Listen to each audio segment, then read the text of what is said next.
right? And so we'll look here at Nietzsche's view of morality. And with all these alternative approaches, you will notice some typical moves. You'll notice that they're criticizing some aspect of moral theory, traditionally understood. And usually, this is especially the case in this chapter, they're going to criticize some central concept of traditional moral theory or traditional morality in terms of its actual content. So Nietzsche, for example, he's not so big on traditional moral values in Western culture, as we'll see. In addition to that, he also criticized traditional moral theory. So let's get into this a little bit. So I subtitle it here, A Critique of Morality and the Overman. So here we get Nietzsche's critique of traditional moral philosophy, as well as the content of traditional morality, which he's going to argue is very influenced by Christianity, and really Christianity is his example here. And then he's going to propose some alternative ethical ideal. Not for everybody, but just for these rare overmen, right? The supermen. So let's get into this a little bit. So I note here that, Nietzsche's years are from 1844 to 1900. He's famous, or perhaps notorious, for claiming God is dead. When your parents worry about what you're going to learn in philosophy class, they probably have somebody like Nietzsche in mind, right? Although, as we've seen, Nietzsche makes up a very small part of a philosophy class in general, right? And so he's often derided as a thinker who espoused dangerous or pernicious ideas. Many, even philosophy scholars, would call him an immoralist in this regard. So key ideas to keep in mind as we go through here. What are we going to cover in this section? Well, we've got a few. First, we're going to cover that idea of the death of God and the problem of nihilism. That's one reason why Nietzsche is controversial is because of what he wrote in an unorthodox way compared to other philosophical thinkers. It's in many respects more like poetry or an epic story, rather than writing in prose, and where the arguments are laid out in premise format and then discussed, premise conclusion format and then discussed. So he writes in a way that lends itself to varying interpretations of what he's really up to. So if you were going to be a Nietzsche scholar, one of the questions you'd have to figure out is, okay, well, what's this guy really up to, and what are his actual views? Because sometimes he's not entirely consistent in the written word. We're going to have to worry about his criticisms of mainstream orthodox moral theory. So in contrast to many of the other thinkers that we've looked at so far, and certainly in contrast to mainstream orthodox moral theory, Nietzsche is a moral skeptic and a relativist. He espoused those views. Often we've seen those being used as criticisms of other moral theories, where they purport to be objectivist, or purport to be universalist, but they get criticized as really being based on some kind of cultural bias or personal bias or something like that. Well, Nietzsche's just going to espouse these as his actual views. Then we're going to need to worry about his critique of the content of traditional morality. And there's where we get into his notion of master or noble morality versus herd and slave morality. We'll talk a little bit about what Nietzsche's up to there in terms of his critique. Again, an area where there's a lot of scholarly disagreement. And so with regard to this presentation, you need to keep in mind that if you went and looked up Nietzsche scholarship, you'd certainly find people that have different views than the ones that I'm going to present here. So just keep that in mind. I'm going to do my best to present what I think of as a good, coherent version of Nietzsche that's grounded in his text. But of course, again, these texts are not always clear. He wrote in ambiguous ways that lends itself to multiple interpretations. So we do have that issue there to face. And then in contrast to his critique of traditional morality, we're going to have the Übermensch, or the Overman, as Nietzsche's alternative ethical ideal. And so with these basic ideas in mind, let's turn first to this notion of the death of God. So you've probably heard, if you've heard of Nietzsche before, that he claims God is dead. And there is a passage where he says that, actually. There are a couple of passages where he says that sort of things. But usually, at least popularly on the internet and whatnot, when you're hearing people talk about Nietzsche, what they always do is just quote that one thing. He says God is dead. But that sentence occurs in a much longer passage and we should take it in context. So here's the passage out of The Joyful Science, or The Gay Science, passage 128 in that book. Aphorism 128 out of that book, which is from Nietzsche's middle period of his career. And he puts these words in the mouth of a madman. So the parable is a parable of a madman. He said, the madman speaks. Have you not heard of that madman who lit a lantern in the bright morning hours and ran into the marketplace and cried incessantly, look, I'm looking for God. I'm looking for God. As many of those who did not believe in God were standing there, he excited considerable laughter. So the crowd in the market is not filled with religious believers. It's filled with people who don't really believe in God. Right? So have you lost him then, one said. Did he lose his way like a child, said another. Or is he hiding? Is he afraid of us? Has he gone on a voyage or immigrated? Thus they shouted and laughed. The madman sprang into their midst and pierced them with his glances. Where has God gone? He cried. I shall tell you. We have killed him, you and I. We are his murderers. But how could we have done this? How are we able to drink up the sea? Who gave us a sponge to wipe away the horizon, the entire horizon? What did we do when we unchained the earth from its sun? There's a reference to modern science, right? Seeing the sun as the center of the universe rather than the earth as the center of the universe. Whether is it moving now? Whether are we down, left? Whether are we not straying through an infinite nothing? Do we not feel the breath of this empty space? Who has not become in the noise of the grave diggers who are burying God? Do we not smell anything yet of God's decomposition? God's too decomposed. God is dead. God remains dead, and we have killed him. How shall we, murderers of all murderers, console ourselves? That which was holiest and mightiest of all has yet possessed has bled to death under our knives. Shall we need to invent? What kind of sacred games and festivals are we going to have to invent? There's never been a greater deed, and whoever shall be born after us for the sake of this deed shall be a part and stared at him of a higher history than all history hereto. Here the madman fell silent and again regarded his listeners, and they too were silent and stared at him in astonishment. At last he threw his lantern on the ground and broke it and went out. I've come too early. He said then, my time has not yet come. So the news of God's death that he brings, people aren't ready to hear it, even though the people in the marketplace don't really believe in God. Right? So the tremendous event is still on its way, still traveling, the tremendous event of God's death. It has not yet reached the ears of men. Lightning and thunder require time, and lightning of the stars requires time. Deeds require time, even after they are done, before they can be seen and heard. This deed is still more distant from them than the distant stars, and they have done it themselves. It has been further related that on the same day the madman entered, entered the churches, where he sang a requiem for the death of God. Let out and quieted, he said to have retorted each time, what are these churches now if they are not tombs and sepulchres of God? So that's the full passage. Often, again, we just hear that God is dead claim. But so a couple of things about this are important. Namely, he says God is dead, but that we have killed him. Well, how did we kill God? Well, God in the modern era, right, seems to become superfluous as an explanatory hypothesis. So he says, here, we've killed God, right? Together we have killed God. It's not like God existed and now has deceased. So it's metaphorical here, right?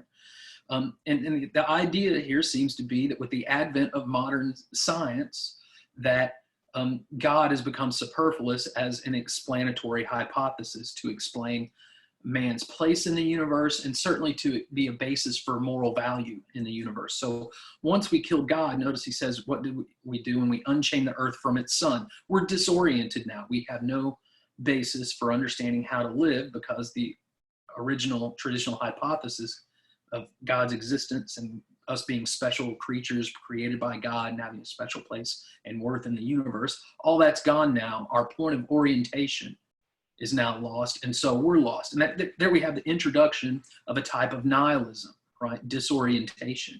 We don't know how to live if the foundation, God, religion, has been wiped away. So this a central problem in Nietzsche's philosophy, is both to diagnose and to confront and to deal with the problem of nihilism that is a result of God's death. And so the basic idea of nihilism, kind of the popular notion of nihilism, is just the rejection of all moral values, certainly the rejection of all objective moral values, as well as the rejection of any kind of objective or universal meaning or purpose to human existence. So sometimes you hear the phrase, nothing matters. Well, the idea here is that nothing matters because there's nothing objectively true or false. There's nothing objectively right or wrong. There's no objective ultimate purpose to human existence, right? So that's the basic idea of nihilism. And Nietzsche's way of thinking about nihilism certainly has something in common with that, but he has a slightly different view and way of talking about nihilism than just the idea that nothing matters. So here's a passage from a later work of Nietzsche's, The Will to Power, where he says, nihilism, the goal is lacking. No purpose. There is no purpose, right, for human existence. Why do I exist, finds no answer. What does nihilism mean? The highest values devalue themselves. So what does he mean? So nihilism here is not the idea that nothing matters. It's that our highest values, those things that we value the most, and again, he's talking about moral values here, devalue themselves. Their status as our highest values has come up for question in a way that it never has before. Why? Because God is dead. The foundation of those values has been wiped out. So now there's a question of, well, love thy neighbor, charity, forgiveness, all those cultural moral values in Western society that we get from religion, and especially Christianity, are then there's no underwriting for them. God's been wiped away, right? So then what is the value of these values? Nietzsche continually talks about what's the value of these values that we have been taught. And so that's the problem of nihilism, right? And so then picking up on those ideas of nihilism, Nietzsche talks about a couple of different types of nihilism in his writings. So just seeing his basic idea, the devaluation of all values, or of our highest values rather, not the rejection of all values, but the devaluing of our highest values, right? Moral worth, inherent dignity, all those sorts of things that you can think about from previous moral theories, and especially our cultural Christianity, right? So Nietzsche identifies some different ways, different types of nihilism in his writing. So this is worth pointing out as well. I'm kind of emphasizing this because it seems to me Nietzsche is not a simple-minded nihilist, like that nothing matters or that he rejects all values. He's been interpreted that way.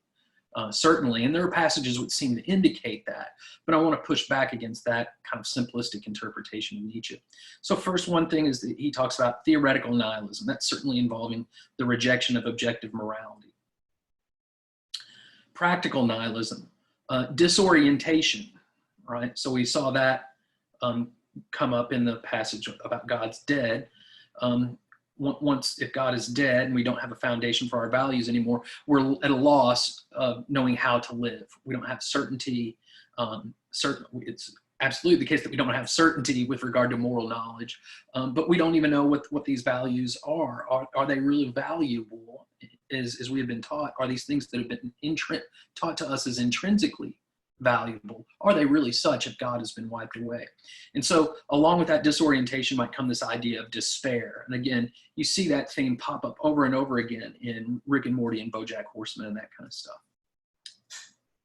And that kind of pop culture stuff. And then Nietzsche also makes this another distinction between active and passive nihilism. There is certainly a way, and I think we should understand Nietzsche as a certain type of nihilist. But he also wants to reject a kind of nihilism as well. So the kind of nihilism that Nietzsche seems to affirm is active nihilism. This is a kind of creative destruction or critique, a reevaluation of our highest values and a questioning of those highest values in service of creating new values. So Nietzsche's alternative conception of morality or ethics here, his alternative ideal, is going to involve creating new values. The kind of nihilism that Nietzsche clearly rejects and typically associates with theistic religions, although Buddhism as well, is passive nihilism. So this is it shares with active nihilism the idea that our highest values are artificial or have been devalued in some way, but instead of responding as that being an opening to create new values, right? And for cheerful, what Nietzsche would call cheerful nihilism, passive nihilism it responds with despair and resignation. It's bitter. It's an attitude of bitterness because, well, these things that I thought were really valuable aren't really valuable anymore. And so the idea here is responding to that notion with despair or depression, maybe even because these values, because I don't have any purpose in the world, there are no objective values, and isn't that horrible, right? That's the kind of passive nihilism that Nietzsche rejects here. All right, so again, we got a couple of different ideas here of nihilism. So you want to keep those in mind as well as we're going through these next passages. So I mentioned that unlike many other traditional moral theorists, Nietzsche espouses relativism. There's certainly a way in which that's true. Of course, nihilism can be presented in more and less sophisticated ways. And it is important to keep in mind that there's a difference between metaethical claims and normative claims when thinking about how sophisticated of a nihilism or a relativism that we might have here. But here's what Nietzsche says in regard to relativism. He says, it's a very remarkable moment. The sophists verge upon the first critique of morality, the first insight into morality. They juxtapose the multiplicity, the geographical relativity, right? People in different times and different places have different moral values, right? Of moral value judgments. They let it be known that every morality is dialectically justified. They divine that all attempts to give reasons for morality are necessarily sophistical. A proposition later proved on the grand scale by the ancient philosophers from Plato onwards down to Kant. They postulate the first truth that a morality in itself, a good in itself, do not exist. That is a swindle to talk of truth in this field. So in other words, Nietzsche's rejecting the idea that there are prescriptive claims, right, normative claims about right, wrong, good and bad, that are judgments based on intrinsic value. So that's very different than Aristotle. Eudaimonia is intrinsically valued. Kant, rational agents are intrinsically valuable. Utilitarians, classical utilitarians, pleasure is intrinsically valuable, right? So Nietzsche seems to reject does clearly here reject the idea of intrinsic value. Instead, morality, moral propositions that issue a value judgments are kind of inventions in his view, right? So that places him squarely in the anti-realist, moral skeptic. He's denying that there's any genuine moral truth, right? He places him in that category. Here Nietzsche is, so that is one aspect of his metaethics, then is that kind of rejection of objectivity and affirmation of relativism there.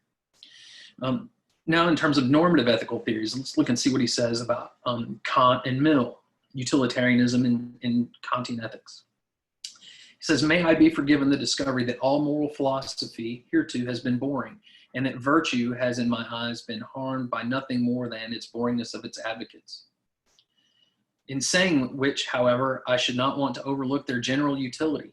It's important that as few people as possible should think about morality as interesting. Consequently, it's very important that morality should not one day become interesting. Consider, for example, the English utilitarians. No new idea, no subtle expression. They all want English morality to prevail. Insomuch as mankind or the happiness of the greatest number, no, the happiness of England would best be served. They would like, with all their might, to prove that to strive after English happiness is at the same time the true path of virtue on earth. They are a modest and thoroughly mediocre species of man, these English utilitarians, but insofar as they are also boring, one cannot think highly enough of their utility. One ought to even encourage them. So think about one of the criticisms we looked at of Mill in his utilitarianism. Falzon brought up the idea that, what if this distinction between higher and lower pleasures, or this idea of what constitutes happiness in terms of pleasure, isn't really objective and universal. In other words, Mill didn't discover these truths.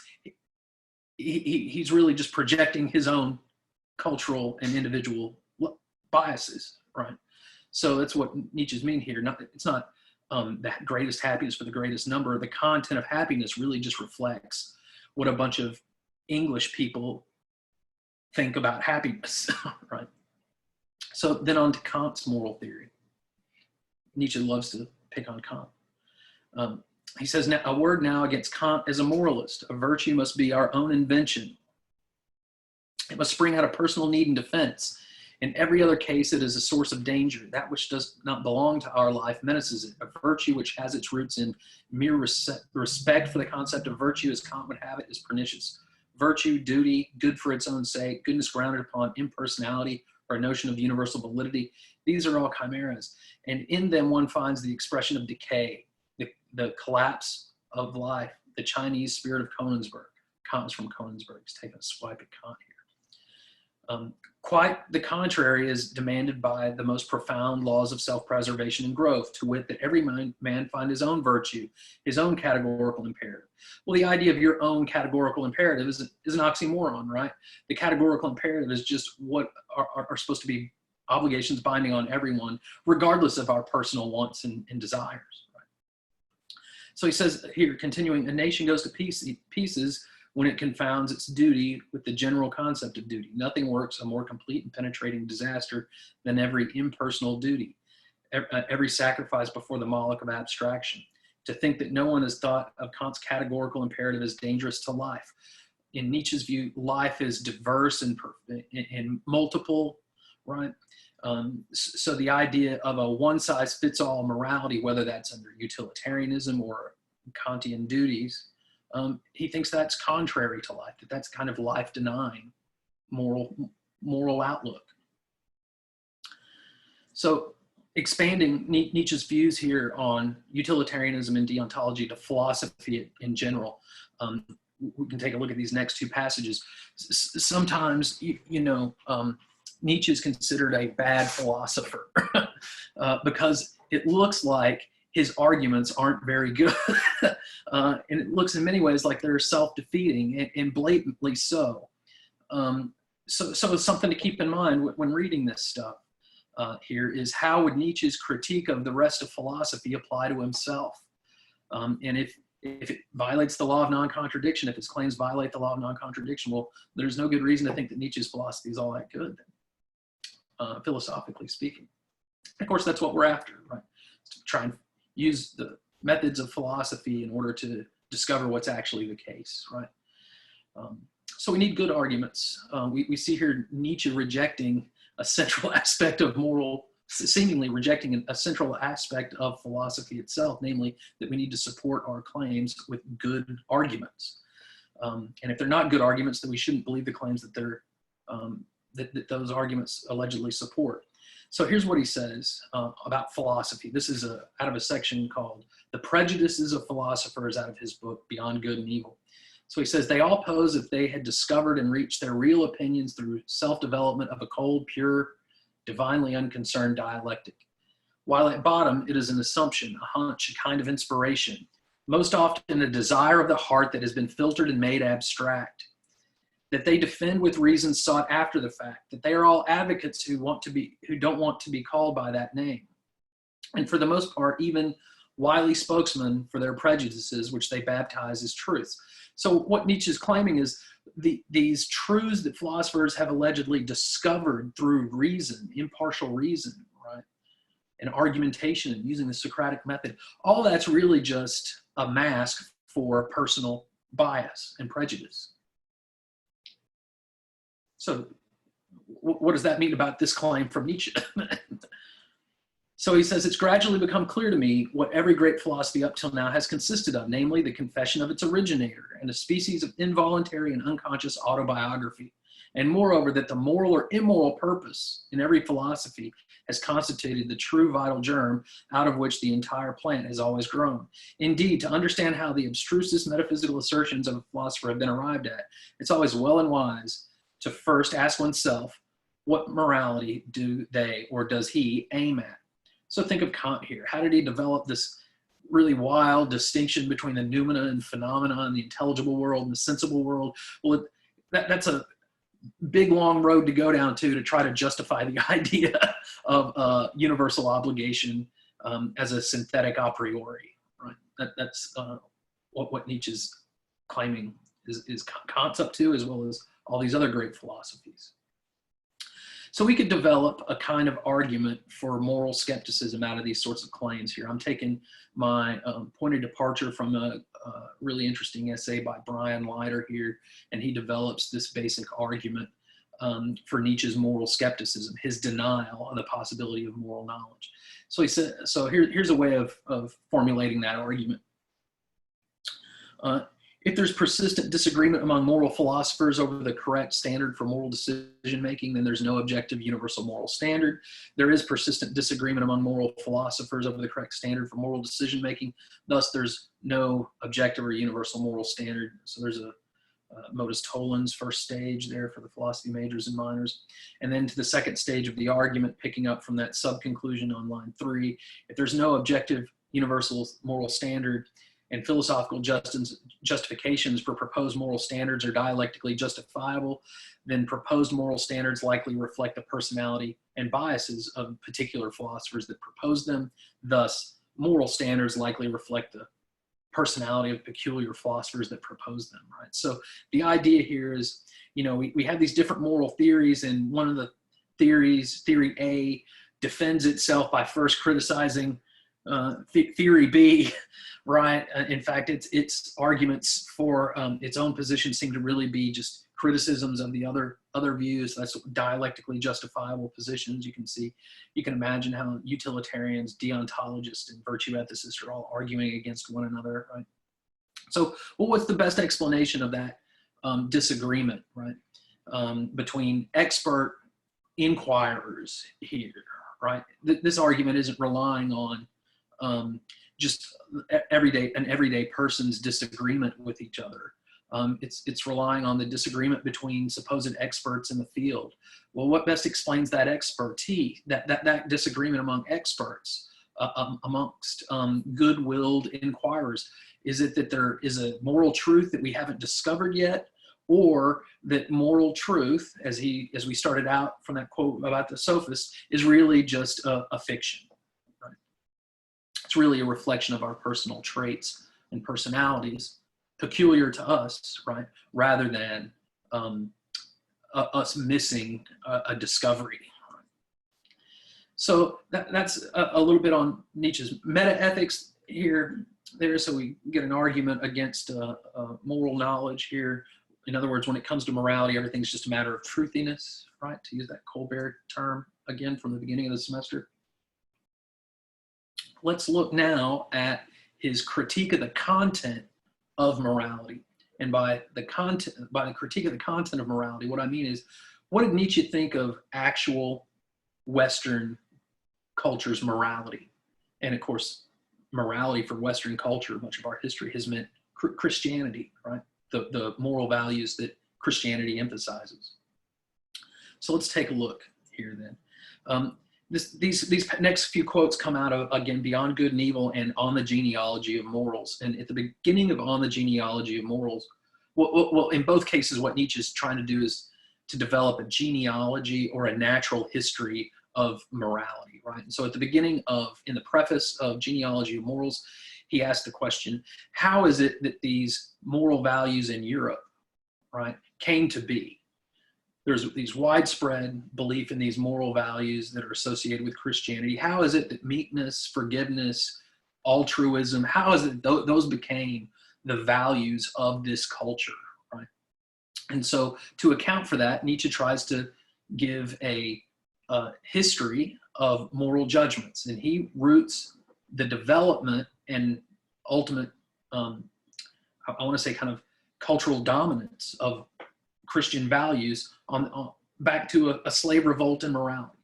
So he makes this distinction between two really, it looks like what he's up to here is two different psychologies of moral judgment. So he makes this distinction between master morality or noble morality on the one hand and herd morality or slave morality on the other. So he says the morality of the ruling class, however, is more especially foreign and irritating to present-day taste in the sternness of its principle that one has duties only to one's equals, that one may act towards a being of lower rank as the heart desires. So, you know, that's not a commonplace moral value, either in the theories that we've looked at or in orthodox mainstream theistic moralities. What we're supposed to do is treat everyone as a child of God, right? And they all have equal moral worth in the eyes of God and all this sort of stuff, right? So the morality of the ruling class, master morality, that I only have obligations to people that are my equals and can do whatever I want to others. That's what he's getting at here by it's irritating to present day taste. Present day taste is influenced, of terms of morality, is influenced by Christian moral values. Right? So Nietzsche on herd or slave morality here, he's not primarily worried anymore about actual condition, people in the condition of servitude, right? Actual slaves. He's worried about a slave, although it kind of is related to that. He's worried about like a slavish or herd mentality or a herd psychology, right? So he says it's otherwise with the second type of morality, slave morality, supposing that the abused, the oppressed, the suffering, the unemancipated, the weary should moralize. What will be the common element in their moral estimates, in their moral judgments? Probably a pessimistic suspicion with regard to their entire situation. The slave has an unfavorable eye toward the virtues of the powerful. So what he's saying there is like this from the standpoint of herd morality, right? Slave morality, the master morality looks evil, right?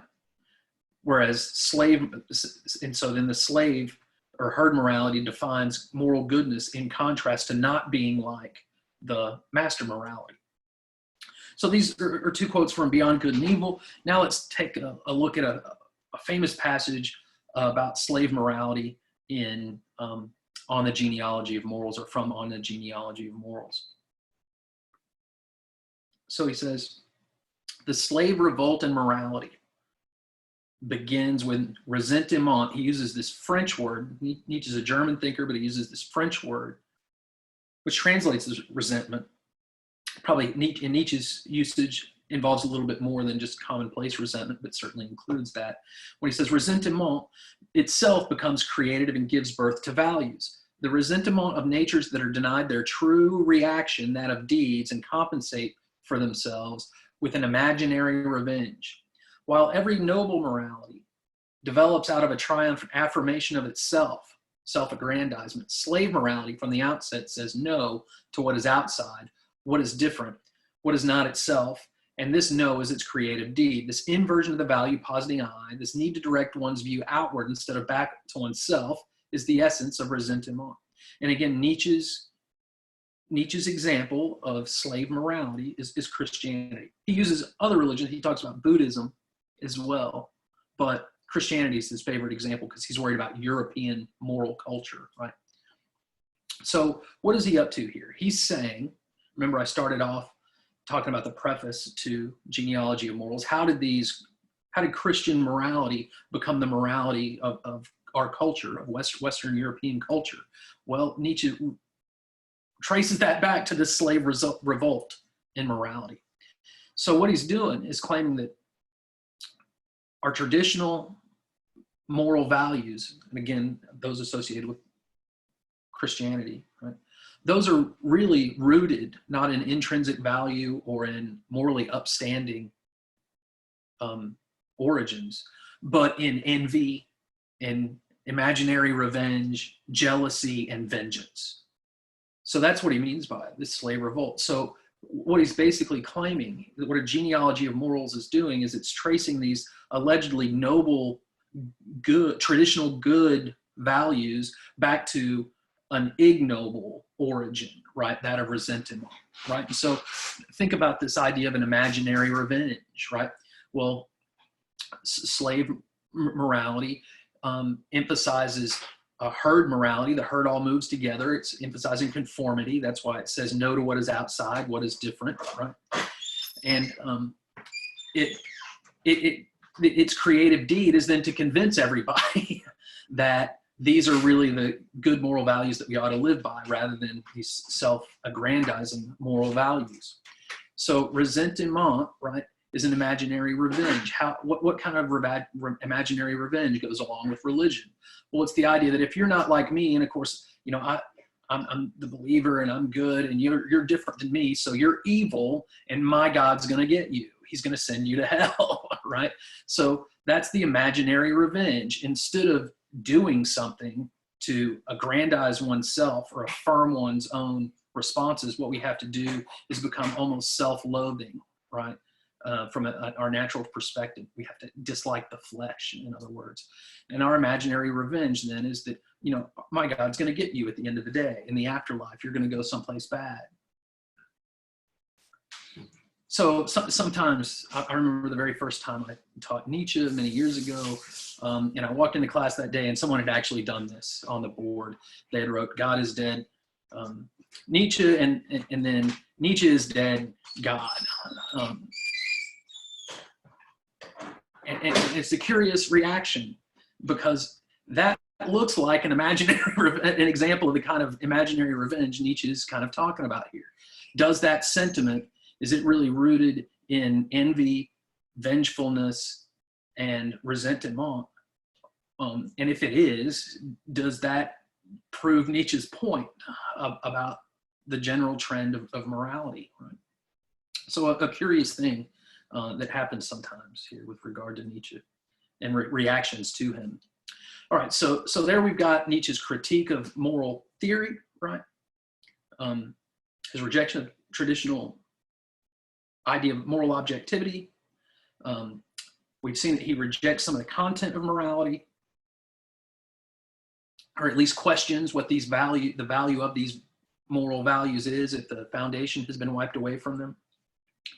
And then he posits an alternative ethical ideal that's not going to fit much of the mainstream features that we saw in mainstream moral theory.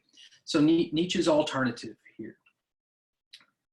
I'm tempted to put, Nietzsche's ethical ideal in quote marks, because again, we got some concerns here with regard to what he's proposing. So he says, one needful thing, this comes out of the Gayful Science, the Joyful Science, or the Gay Science, the book where he also had the Madman passage, right? And he says, one needful thing, to give style to one's character, a great and rare art. It's practiced by all those who survey all the strengths and weaknesses of their nature and then fit them into an artistic plan until every one of them appears as an art and reason and even weakness delight the eye. It will be the strongest domineering natures that enjoy the finest gaiety in such constraint and perfection under a law of their own. The passion of their tremendous will relents in the face of all stylized nature, of all conquering and serving nature. So this is a common theme in Nietzsche. The idea that he's substituting or replacing traditional moral values with a kind of aesthetic values, right? And of course, aesthetic values are, that's a pretty uncontroversial example of something that's merely subjective or relative. So he's substituting, conformity with what is allegedly intrinsic and universally valuable with art, basically, right? Giving style to one's character, living in a unique way of life. There's our Nietzschean notion of authenticity appearing here. So the alternative ideal, he gives a name. It's the Overman, or the Ubermensch, right? The Overman. Sometimes that's translated as Superman. And this is a passage from Thus Spoke Zarathustra, where he says, so the Overman is someone who's engaging in this artistic destruction of traditional values and creating of new values. So he says, I teach you the Overman. Man is something that shall be overcome. What have you done to overcome him? All human beings so far have created something beyond themselves. And do you want to be the ebb of this great flood and even go back to the beast rather than overcome man? What is ape to a man? A laughing stock or a painful embarrassment? And a man shall be just that for the Overman, a laughing stock or a painful embarrassment. Behold, I teach you the Overman. The Overman is the meaning of the earth, So we're not looking to the Platonic heaven or to these abstract notions of good to try to live in accordance with. Rather, we have to create our own meaning for our own lives in the earth, on the earth, right? So let us say that the Overman shall be the meaning of the earth. I beseech you, my brothers, remain faithful to the earth. Do not believe in those who speak to you of otherworldly hopes. One of the reasons why Nietzsche called Christianity life-denying is because he thinks it orients people towards waiting for justice, whatever that might mean, in the afterlife, right? Rather than getting them to focus on their concerns of their actual existence. Right? So don't believe in the afterlife in heaven. Don't worry about that stuff. Create your own meaning here, right? So what kind of ethics is that? What kind of theory is that, if it's theory at all? Well, you can kind of think of Nietzsche as offering a kind of virtue ethics, just one that's very different than Aristotle's, which was based on universal human nature. Nietzsche rejects universal human nature in favor of his theory of different types of individuals. And we've seen some types are strong types and some types are weak types. Those are the evaluative terms that he uses: strength and weakness and health and sickness in his writings. So Thomas Herke says here that we can think of Nietzsche as offering a kind of perfectionism, where the perfectionism is highly relativized, right? So to me, this common view of Nietzsche is anti-systematic. Nietzsche says, I hate systematizers, right? So again, very different, looks like that sets Nietzsche at odds with most of the canonical figures in Western philosophy who try to develop these philosophical systems, right? So Herke says, to me, this common view of Nietzsche as an anti-systematic thinker is the opposite of illuminating. I take it as uncontroversial that Nietzsche's positive moral views fall into the general of what today is called perfectionism. They are centered on a conception of the good, which they commend actions for instantiating or promoting, but this conception does not equate to the good with anything like pleasure or the satisfaction of desires, utilitarianism, right? Instead, it locates the good in objective human excellences that for Nietzsche center on the concepts of power and strength. Like other moral views, perfectionism can be developed as a systematic theory, and when it is, a series of questions arise about its structure and content. If one reads Nietzsche with these questions in mind, it's striking how often, without formulating them explicitly, he proposes answers to them. And when one combines those answers, the result is a perfectionist theory of a distinctively Nietzschean stripe. So perfectionism, I tend to use the term virtue ethics instead. What is virtue of my own, right? What are the virtues of not an ideal human type, because there is no such a thing for Nietzsche, but of one individual's way of living. That's what way it looks like Nietzsche's advising here. So in the textbook, they go over a couple of films here, one of which is Fight Club, which has some Nietzschean themes in it, to be sure.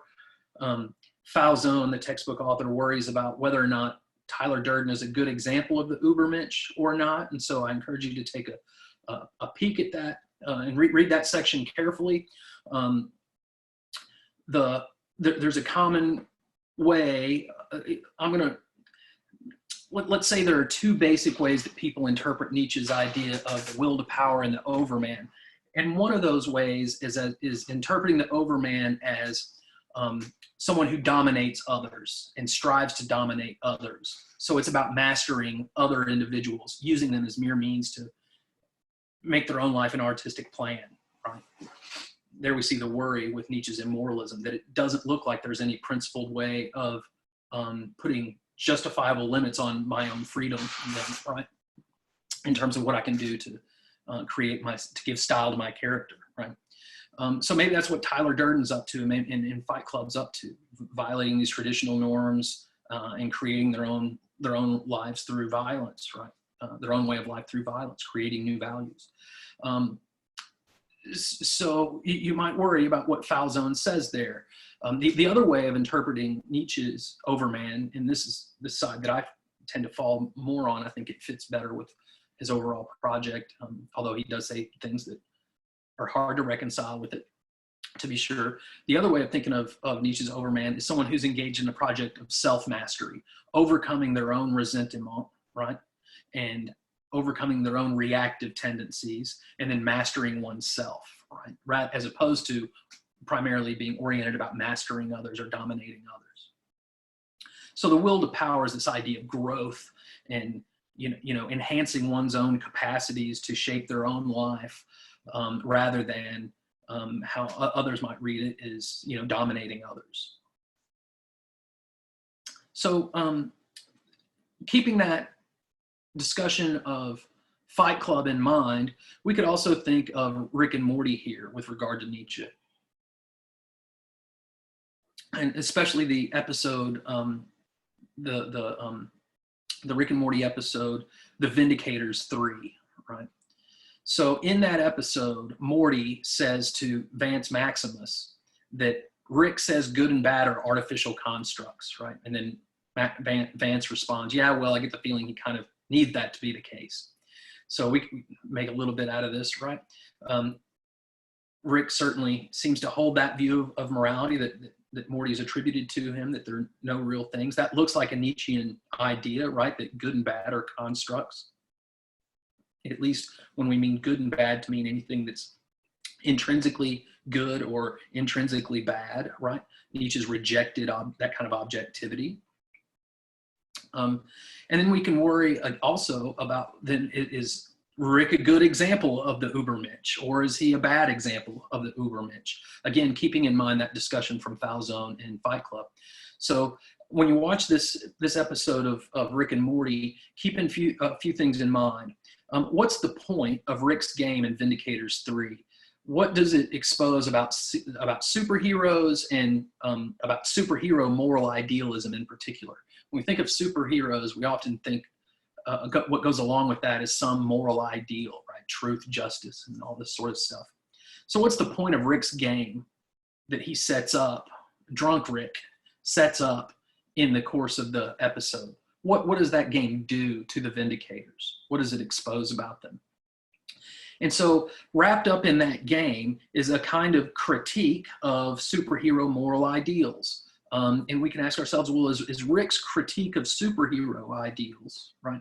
Is that similar to Nietzsche's critique of European moral ideals, right? Western traditional morality ideals. And then again, wondering about whether Rick is a good example of the Übermensch or not. And again, you want to consider that in light of the discussion of Falzon's discussion of Fight Club, which I think is a pretty good discussion. I think he's does a pretty good job on that. All right, so be sure and watch that episode with those questions in mind. Get some fun doing it. You might also take a look at the Wisecrack video that I posted for you. They don't discuss Nietzsche so much. They discuss some other philosophers in there, but some of the same themes that pop up pop up in Nietzsche. So it's worth watching if you have time. Definitely watch the episode. And watch the supplemental video if you have time. And then, so let's think about some critiques or criticisms of Nietzsche's possible views. On the face of it, I mentioned that argument at the beginning, it looks like we got a self-defeating problem here. If all great philosophy, if philosophies are all just prejudices of the philosophers, then that means Nietzsche's philosophy is just a reflection of his own prejudices, right? So we get a self-defeating problem there, self-contradictory problem. Secondly, we might worry about whether Nietzsche's alternative ethical ideal, the Übermensch, does that amount to a form of immoralism or not? Again, it doesn't look like there's any basis for a justifiable principle that justifies rationally limits on what this Überman can do to his neighbors, right? Or do to other individuals in the course of creating his own values. So we have some worries there. Maybe Nietzsche's ideas are pernicious and really end up promoting a very a form of immorality, right? So we need to worry about that. It's certainly very individualistic, and so that's a common refrain that we'll see in terms of criticisms of the moral perspectives in this chapter, is that it looks like they propose radical forms of individualism that are morally unacceptable and theoretically problematic on both fronts. So it is an example of a criticism of Nietzsche's view, this idea that maybe it's self-contradictory. I've got a passage here from Alistair McIntyre, who has engaged Nietzsche's work. He's a Aristotelian and a Thomistic philosopher, so but he does come at Nietzsche and worry about just the genealogical project and the coherence of that project. And he says, the problem for the genealogist, Nietzsche, right, is how to combine the fixity of particular stances exhibited in the use of a standard genre of speech and writing, like writing a moral treatise, for example, like the groundwork for the metaphysics of morals, or utilitarianism, or Locke's writing on morality, with the mobility of transition from stance to stance, how to assume the contours of a given mask and then to discard it for another without ever assenting to the metaphysical fiction of a face which has its own finally true and undiscardable representation, whether by Rembrandt or a shaving mirror. Can it be done? The research program of the post-Nietzschean enterprise, so prodigally endorsed by Nietzsche for his intellectual errors, is to find out by trying and either failing or succeeding in a systematic attempt to carry through that program. No such attempt in terms of systematic implementation or erudition or honesty is likely to be more impressive than that to which Michel Foucault devoted much of his life. We'll look at Foucault at the end of the next chapter. He's a neo-Nietzschean philosophy. What McIntyre's driving at here is that, according to Nietzsche, there is no true self that's a rational, impartially rational self, right? Which was something that was presupposed, especially in Kant, but in other moral theories as well, right? That there's a real self that's the rational self, and that's distinct from our emotions and desires and that kind of thing. Well, if there's no real self, then there is just this desiring, and there is no genuine personal identity. It's just masks after masks after masks all the way down. Well, that seems to undermine then the possibility of giving any genuine critique of morality, because the critique of morality would just be another mask, right? Wouldn't be based on anything. Be based on sand, right? No foundation at all. And so, again, I've mentioned that Nietzsche's often touted as a kind of radical thinker, a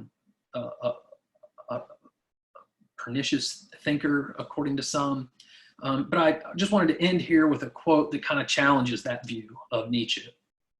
So this comes from a short essay called European Nihilism, towards the end of his career, where he says, who will prove the strongest in this? And he's talking about this time, this age of nihilism, European nihilism.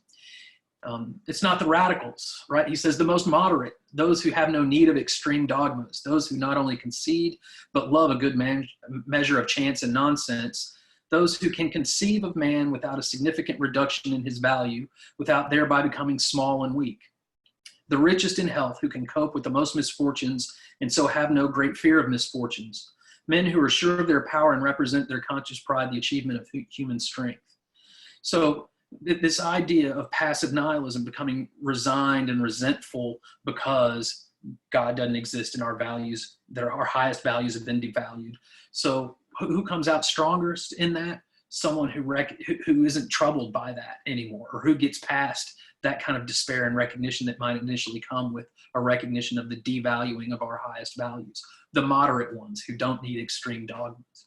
So that's a curious line for a philosopher who is often characterized as a radical individualist and offering extreme views. That quotation there kind of flies in the face of that. So something to think about with regard to Nietzsche. As I mentioned before, he's difficult to get a hold of because he's, the passages are open to varying interpretations and whatnot. But nevertheless, something to worry about here.